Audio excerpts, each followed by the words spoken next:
오늘도 인사를 드려보고 있는 크립토 마토입니다. 달러 인덱스 지수 먼저 보도록 하겠는데 하락, 달러가 약세를 보이고 있는 가운데 미국 증시 같은 경우는 혼조세를 보이지만은 전반적으로는 상승하는 듯한 모습이 목격이 되고 있습니다. 자, 근데 비트코인은 힘을 못 써 27,384달러, 이더리움은 1,833달러에서 거래가 되고 있는 약간은 아쉬운 상황. 과연 암호화폐 시장도 미국 증시처럼 힘을 좀 내줄 수 있을 것인가?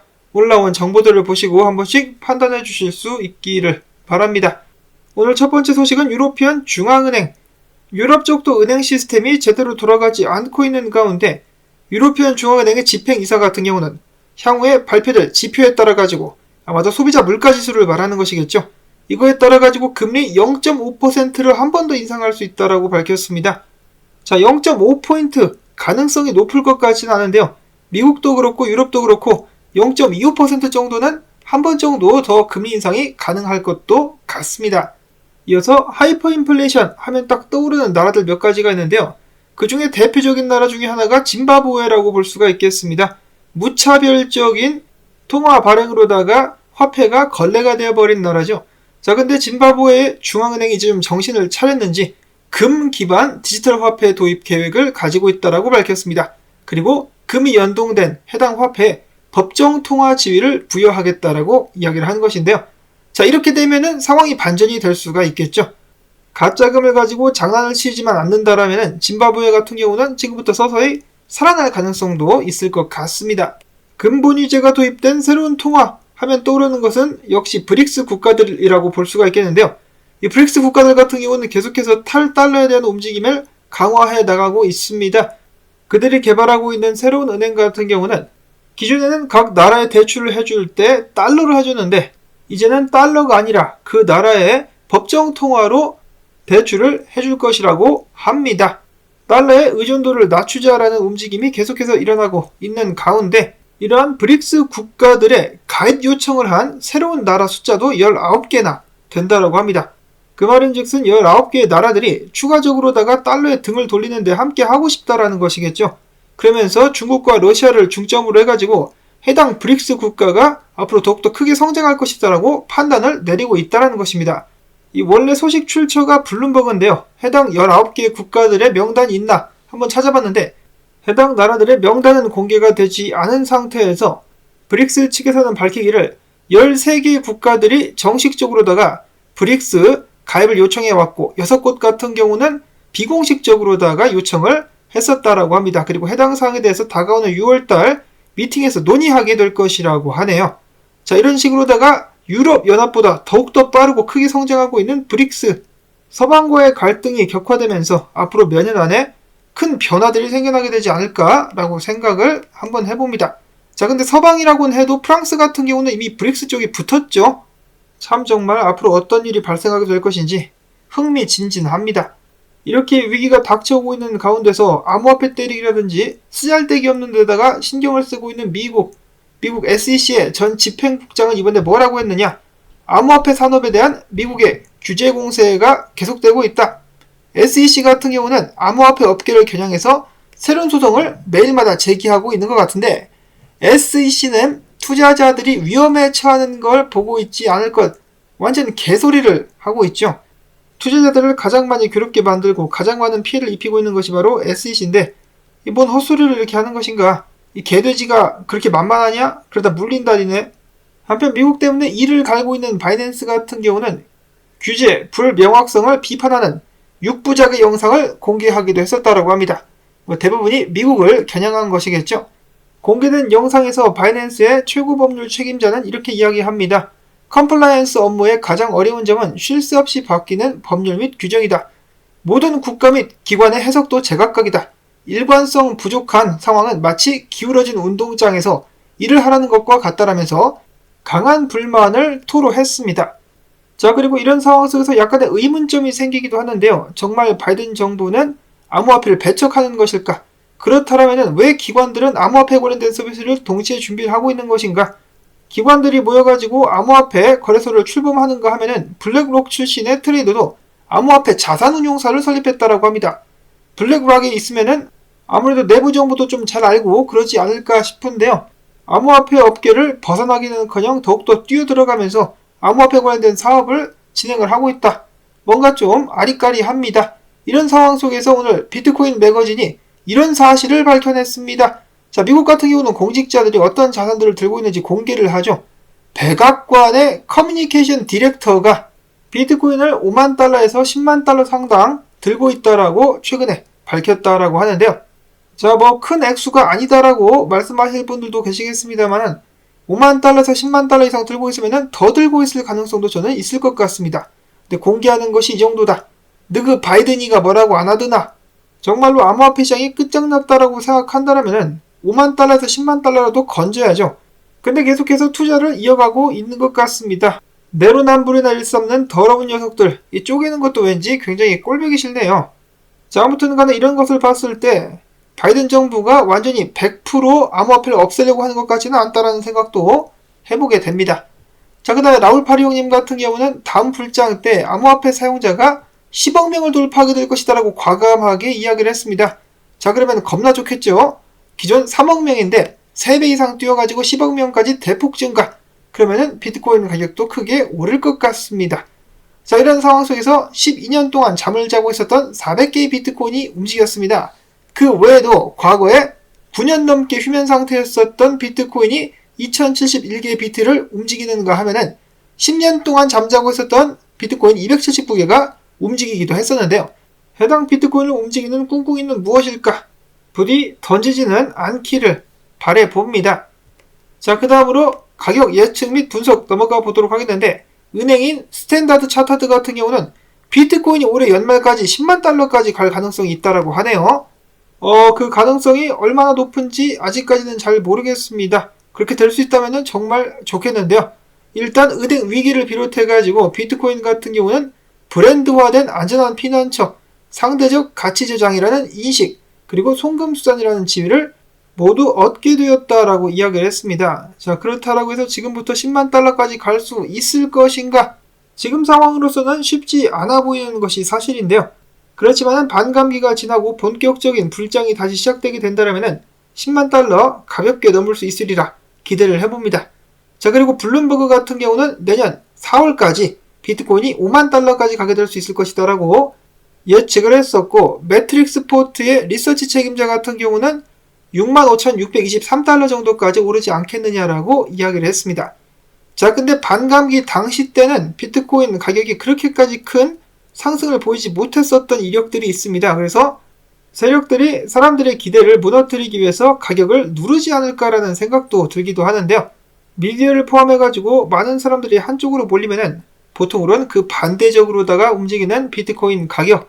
자, 과연 내년 이맘때쯤의 비트코인 가격은 어느 정도까지 가 있을까? 자, 한편 실리콘밸리의 전설적인 투자자로 불리는 팀 드레이퍼 같은 경우는 100% 확신, 내년까지 해가지고 비트코인이 25만 달러까지 갈 수 있을 것이라고 100% 확신했다라고 합니다. 이 100%라는 것을 함부로 말을 하면 안 되는데 어떤 자신감이 있는 것일까? 저 같은 경우는 장투자로서 솔직히 이런 전망 신경 쓰긴 하지만은 단타 물량만 신경을 쓸 뿐이지 장투 물량은 상관없이 계속해서 꾸준히 모아가는 것을 목표로 하고 있습니다. 다음으로 해서는 비트코인 분석 넘어가 보도록 하겠는데요. 비트코인 최근 하락은 건강한 조정이다.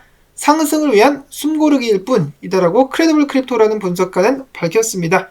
그러면서 7월 중순까지 45,000달러까지 상승할 수 있을 것. 최근에 나왔었던 많은 분석과는 이 부정적인 분석들과는 정반대 의견이라고 볼 수가 있겠는데요. 그 외에 긍정적인 분석들 오늘 좀 나왔었습니다. 마이클 반데 포페 같은 경우는 지금 펀딩 비율이 다시 마이너스로 전환이 되고 있다. 많은 사람들이 숏을 때리고 있다. 그래가지고 반등하면서 수주 내에 29,200달러 선을 회복하게 되지 않겠느냐라고 이야기를 했었고요. 자, 그 다음에 로만 분석가 같은 경우는 이렇게 이야기를 합니다. 많은 사람들이 내가 지금 비트코인 가격이 오를 것이다 라고 이야기하는 것에 대해서 동의하지 않거나 이를 매우 싫어하는데 나는 나의 분석을 믿고 간다라고 여러 이 포스팅을 통해서 이야기하면서 내가 봤을 때 달러가 계속해서 약세를 보이고 있다. 그래서 만약에 달러가 이런 상황에서 주봉 마감을 하게 된다. 그러면 당연히 이 달러의 약세가 더욱더 확실시 되는 것이고, 내가 봤을 때 지금 비트코인 블리시 다이버전스가 생성이 되는 등 이 축적 과정 속에서 볼륨이 떨어지며 크게 상승할 준비를 하고 있는 것 같다. 뿐만 아니라 미국 증시도 마찬가지인데 나는 지금 롱을 칠 자리를 엿보고 있다라고 밝혔습니다. 비트코인이 오히려 상승할 것이다라고 보고 있는 로만 분석가. 맥시라는 분석가 같은 경우는 이런 식으로다가 차트를 뒤집어 놓고 비트코인이 지속적으로 상승할 수 있을 것이다라고 이야기를 하고 있었고요. 그 다음에 매크로 CRG 분석가는 지금 바이낸스 쪽에 매수가 좀 들어가고 있는 것 같다라고 이야기를 하기도 했었습니다. 지금부터 반등이 좀 나오게 될 수 있지 않을까? 어디까지 반등이 나올 것인가? 카스텔리오 트레이딩 같은 경우는 29,266달러까지 가격 반등할 수 있을 것이다. 나는 이 자리에서 숏을 치겠다 라고 이야기를 했었고요. 인컴샤크 분석가도 비스무리합니다. 29,000달러까지 가가지고 슈퍼트렌드 저항에 맞게 된다라면은 숏을 때리겠다. 가격이 더욱더 하락할 가능성이 있다라고 판단을 하고 있었습니다. 그래서 일단 29,000달러대까지는 가지 않겠느냐라고 많은 분석가들이 이야기를 하고 있는 상황인데요. 보시다시피 많은 분석가들이 반등 나오면은 숏을 때리려고 날을 갈고 있는 모습이 보여지고 있습니다. 트레이더 엑소 분석가 같은 경우도 전체 암호화폐 시총 차트를 들고 와서 이야기하기를 저항이 막혔지. 그러면 구간 아래로 내려갈 가능성이 높다. 그래서 만약에 지금부터 반등이 나온다? 마찬가지로 숏을 때리면 되겠다. 라고 자신의 계획을 이야기를 했습니다. 간신히 추가적인 하락을 모면하고 있는 비트코인. 지금부터 반등 나올 수 있을 것인가? 반등 나오게 된다면 이것은 바로 조정이었기 때문에 추가적인 상승을 이어갈 수 있을 것인가? 아니면 데드캣으로서 다시 한번 더욱더 크게 무너져 내릴 것인가? 일단 비트코인 29,200달러까지 가지야. 일단 거기까지 가고 나서 보자 라고 생각을 한번 해봅니다. 이어서는 기타 소식들 준비가 되어 있습니다. 라이트코인의 세 번째 반감기가 100일 앞으로 다가왔습니다. 자, 근데 비트코인과 달리 라이트코인 같은 경우는 반감기 후에 가격 움직임이 그닥 좋지는 않았었다라고 하는데요. 자, 과연 이번에는 어떻게 될 것인가? 근데 라이트코인 같은 경우는 최근 몇 달간 많이 올라가지고 선반영된 것이 아닌가 하는 생각이 들기도 합니다. 자, 그 다음에 재미난 소식이 나왔는데요. 다음 달에 이슬람법, 샤리아를 준수하는 암호화폐 이슬라믹 코인이라는 것이 나오게 된다라고 합니다. 샤리아 율법에 맞게 도박, 투기, 공매도, 랜딩과 같은 디앱은 호스팅하지 않을 것이다 라고 하는데요. 총 공급량은 1000억 개. 만약에 해당 프로젝트에서 무슬람 인구의 3%에 4%가 해당 코인을 사용하게 된다. 그러면은 해당 암호화폐는 비트코인 규모의 자산이 될 것이다 라고 프로젝트 출시자는 밝혔습니다. 자, 과연 무슬람 코인 성공할 수 있을 것인가? 이어서는 밈코인 열풍은 계속된다. 최근 페페 토큰이 뜨겁다가 식어가고 있는 과정 속에서 크립토 GPT 같은 경우는 페페 GPT라는 밈코인을 오늘 발행하게 될 것이다 라고 밝혔습니다. 특히 크립토 GPT를 스테이킹한 모든 사람들에게 에어드랍으로서 주어지게 될 것이다 라고 하는데요. 여러분들도 아시다시피 밈코인 투자 같은 경우는 도박이죠. 대박 날 수도 있겠지만은 쪽박 날 가능성이 더 높습니다.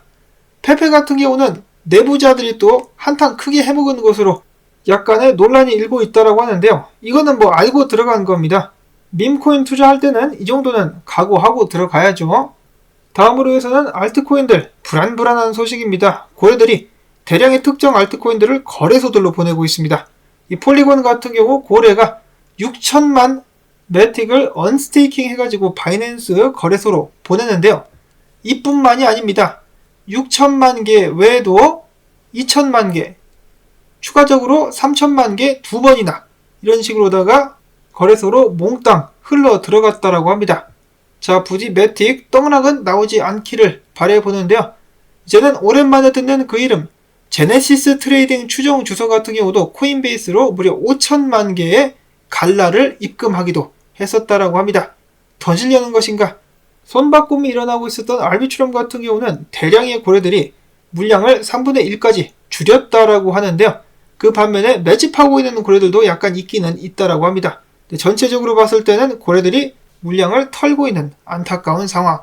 마지막으로는 속이 좀 깝깝하지만 한국 소식들 보도록 하겠습니다. 한국 내에서 무리하게 암호화폐나 주식을 건드렸었다가 빚더미에 앉아가지고 개인 회생을 신청한 사람들의 숫자가 1만 건을 넘어갔는데요. 이 중에 20대, 30대가 절반을 차지하고 있었다라고 합니다. 이거를 딱 보고 여윳돈만 가지고 투자를 해야지 왜 빚을 져가지고 투자를 했느냐 혹은 무책임하게 투자를 진행했으니까 그에 맞는 대가를 치러야지 도와주거나 해서는 절대로 안 된다라는 의견 등이 나올 수가 있겠는데요. 그 말이 맞기도 합니다. 맞기도 한데 그 반면에 이 사람들이 열심히 일해가지고 성공할 수 있는 그런 기회가 보장된다라면은 제가 봤을 때는 무리하게 투자에 손대지 않고 묵묵하게 일할 사람들도 많이 있었을 것 같다라는 생각이 들어가지고 안타깝습니다. 투자를 하고 싶으면은 장투로다가 차곡차곡 쌓아가는 장투를 해보면 어떨까? 이어서 마지막으로는 빡치는 소식 나왔는데 놀랍지는 않습니다. 이 법원 같은 경우 루나는 증권이 아니다라면서 검찰에 신현성 씨 재산 몰수 보존을 다시 한번 불발을 시켰다라고 합니다. 미국도 그렇고 한국도 그렇고 정의는 없다.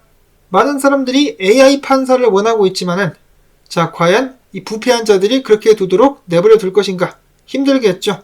깝깝한 세상 여러분들도 본인과 가족들을 잘 지키실 수 있기를 바라면서 도움되셨다면 광주댓 가지야 광고 한 편만이라도 마지막까지 틀어주기 오늘도 부탁을 드립니다. 여러분들의 도움이 있어야만 저도 계속해서 살아남을 수가 있겠습니다. 자 그럼 저는 다음에 새로운 소식 가지고 또 인사를 드릴게요. 안녕히 계십시오.